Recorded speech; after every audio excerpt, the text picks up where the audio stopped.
Good morning students. मैं doctor Zubeda Mirza, सह आचार्य इतिहास, श्री कल्याण राजकीय कन्या महाविद्यालय सीकर। आज हम देखते हैं कि किस तरह से साम्राज्यवादी दृष्टिकोण ने आधुनिक विश्व को प्रभावित किया और साम्राज्यवाद के उदय के क्या कारण रहे। साम्राज्यवाद वह दृष्टिकोण है जिसके अनुसार कोई महत्वाकांक्षी राष्ट्र अपनी शक्ति और गौरव को बढ़ाने के लिए अन्य देशों के प्राकृतिक और मानवीय संसाधनों पर अपना नियंत्रण स्थापित कर लेता है। यह हस्तक्षेप राजनीतिक, आर्थिक, सांस्कृतिक या अन्य किसी भी प्रकार का हो सकता है। इसका सबसे प्रत्यक्ष रूप किसी क्षेत्र को अपने राजनीतिक अधिकार में ले लेना एवं उस क्षेत्र के निवासियों को विविध अधिकारों से वंचित करना है। देश के नियंत्रित क्षेत्रों को साम्राज्य कहा जाता है। साम्राज्यवादी नीति के अंतर्गत एक राष्ट्र राज्य अपनी सीमाओं के बाहर जाकर दूसरे देशों और राज्यों में हस्तक्षेप करता है। साम्राज्यवाद का विज्ञान सम्मत सिद्धांत लेनिन ने विकसित किया था।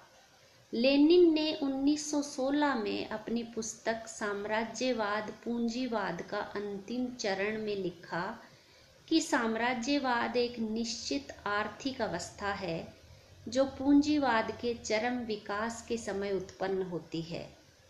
जिन राष्ट्रों में पूंजीवाद का चरम विकास नहीं हुआ, वहां साम्राज्यवाद को ही लेनिन ने समाजवादी क्रांति की पूर्व वेला माना है। चार्ल्स ए बेयर्ड के अनुसार सभ्य राष्ट्रों की कमजोर एवं पिछड़े लोगों पर शासन करने की इच्छा व नीति ही साम्राज्यवाद कहलाती है। 15वीं-16वीं शताब्दी में भौगोलिक अन्वेषण के फलस्वरूप औपनिवेशिक साम्राज्यों का युग आया। इस साम्राज्यवादी युग को दो भागों में बांटकर अध्ययन किया जा सकता है: पुराना साम्राज्यवाद और नवीन साम्राज्यवाद। पुराने साम्राज्यवाद का आरंभ लगभग 15वीं शताब्दी से माना जा सकता है, जब स्पेन और पुर्तगाल ने इस क्षेत्र में कदम बढ़ाया। साम्राज्यवाद का यह दौर 18वीं शताब्दी के अंत तक चला। स्पेन और पुर्तगाल ने तमाम देशों की खोज कर वहां अपनी व्यापारिक चौकियां स्थापित की। धीरे धीरे फ्रांस और इंग्लैंड ने भी इस दिशा में कदम बढ़ाया। इंग्लैंड का औपनिवेशिक साम्राज्य संपूर्ण विश्व में स्थापित हो गया। 19वीं शताब्दी में इस साम्राज्यवाद ने नवीन रूप धारण किया। 1890 ईस्वी के बाद यूरोप के देशों में साम्राज्यवादी भावना नए रूप में सामने आई। यह नव साम्राज्यवाद पहले के उपनिवेशवाद से आर्थिक और राजनीतिक दृष्टि से भिन्न था। पुराना साम्राज्यवाद वाणिज्यवादी था। यह भारत हो या चीन अथवा दक्षिण पूर्व एशिया, यूरोपीय व्यापारी स्थानीय सौदागरों से उनका माल खरीदते थे। मार्गों की सुरक्षा के लिए कुछ एक स्थानों पर कार्यालयों तथा व्यापारिक केंद्रों की रक्षा के अतिरिक्त यूरोपीय राष्ट्रों को राज्य या भूमि की भूख नहीं थी।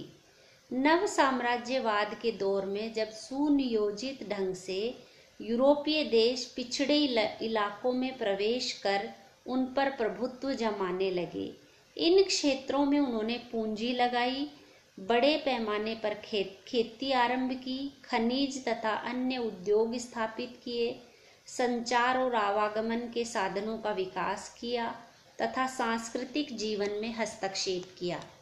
अपने प्रशासित इलाकों की परंपरागत अर्थव्यवस्था और उत्पादन अर्थव्यवस्था को विनिष्ट करके बहुसंख्यक स्थानीय लोगों की विदेशी मालिकों पर आश्रित बना दिया।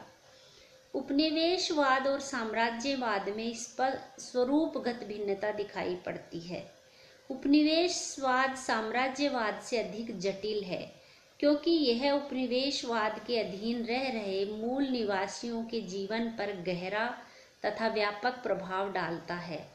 इसमें एक तरफ उपनिवेशी शक्ति के लोगों का उपनिवेश के लोगों पर सामाजिक, आर्थिक, राजनीतिक और सांस्कृतिक नियंत्रण होता है, तो दूसरी तरफ साम्राज्यिक राज्यों पर राजनीतिक शासन की व्यवस्था शामिल होती है। इस तरह साम्राज्यवाद में मूल रूप से राजनीतिक नियंत्रण की व्यवस्था है, वहीं उपनिवेशवाद और औपनिवेशिक राज्य के लोगों द्वारा विजित लोगों के जीवन तथा संस्कृति पर अपना प्रभुत्व स्थापित करने की व्यवस्था है। साम्राज्यवाद के प्रसार हेतु जहां सैनिक शक्ति का प्रयोग और युद्ध प्राय निश्चित होता है, वहीं उपनिवेशवाद में शक्ति का प्रयोग अनिवार्य नहीं होता। साम्राज्यवाद के कारण देखते हैं हम। पहला कारण है अतिरिक्त पूंजी का होना। औद्योगिक क्रांति के परिणाम स्वरूप यूरोप के देशों में धन का अत्यधिक संचय हुआ।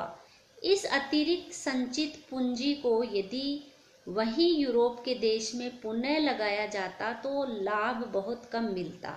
जबकि पिछड़े हुए देशों में श्रम सस्ता होने से और प्रतियोगिता शून्य होने से अत्यधिक लाभ की संभावना थी। इसी कारण पूंजी को उपनिवेशों में लगाने की होड़ प्रारंभ हुई। दूसरा कारण है कच्चे माल की आवश्यकता।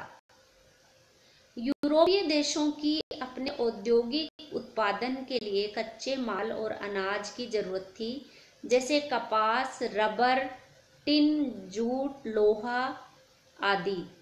अतः ये औद्योगिक देश औपनिवेशिक प्रसार में लग गए, जहां से ये सुगमतापूर्वक सस्ते दामों में कच्चा माल पा सकते थे। तीसरा कारण है बाजार की आवश्यकता। औद्योगिक देशों को अपने निर्मित माल की बिक्री के लिए एक बड़े बाजार की जरूरत थी।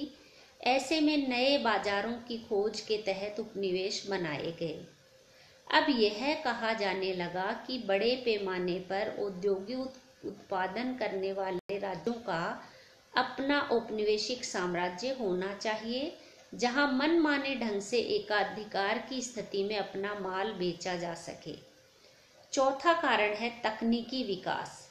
यूरोप में हुए तकनीकी विकास ने रेलवे, डाकतार, टेलीफोन आदि के माध्यम से देश और काल पर अभूतपूर्व विजय प्राप्त की। नवीन संचार साधनों के जरिए उपनिवेशों पर प्रभावी नियंत्रण स्थापित करना संभव हो पाया।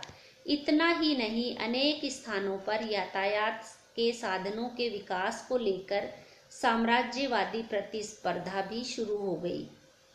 पांचवा कारण है जनसंख्या का आधिक्य।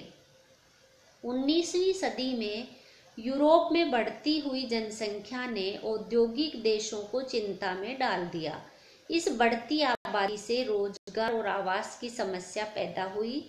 इस समस्या के समाधान के रूप में यह विचार किया गया कि उपनिवेशों की स्थापना कर वहां सैनिक शासकीय अधिकारियों के रूप में लोगों को बसा दिया जाए। छठा कारण है राष्ट्रीय गौरव की स्थापना। कुछ एक यूरोपीय देश जिनका औद्योगिक आर्थिक विकास अपेक्षाकृत कम था, फिर भी उन्होंने औद्योगिक विकास के विस्तार में रुचि दिखाई, जैसे इटली और रूस। वस्तुतः इन देशों ने राजनीतिक उद्देश्यों से परिचालित होकर राष्ट्रीय गौरव में वृद्धि करने के लिए औपनिवेशिक विस्तार की नीति अपनाई। इटली ने अपना राष्ट्रीय महत्व बढ़ाने के लिए लीबिया पर अधिकार कर लिया, तो मिस्र में इंग्लैंड और फ्रांस के बीच प्रतिस्पर्धा बढ़ी। सातवां कारण है ईसाई मिशनरियों की भूमिका। यूरोपीय ईसाई मिशनरियों ने धर्म प्रचार के उद्देश्य से औपनिवेशिक विस्तार को जायज ठहराया। इस संदर्भ में इंग्लैंड के डॉक्टर डेविड लिविंगस्टोन का योगदान विशेष रूप से उल्लेखनीय है, जिसने अफ्रीका में जेम्बेजी और कांगो नदी क्षेत्रों की खोज कर अफ्रीका में ईसाई धर्म के प्रचार प्रसार के साथ अपने देश के राजनीतिक आर्थिक साम्राज्य की वृद्धि के लिए प्रयत्न किया। इस प्रकार हमारा साम्राज्यवाद का यह टॉपिक समाप्त होता है।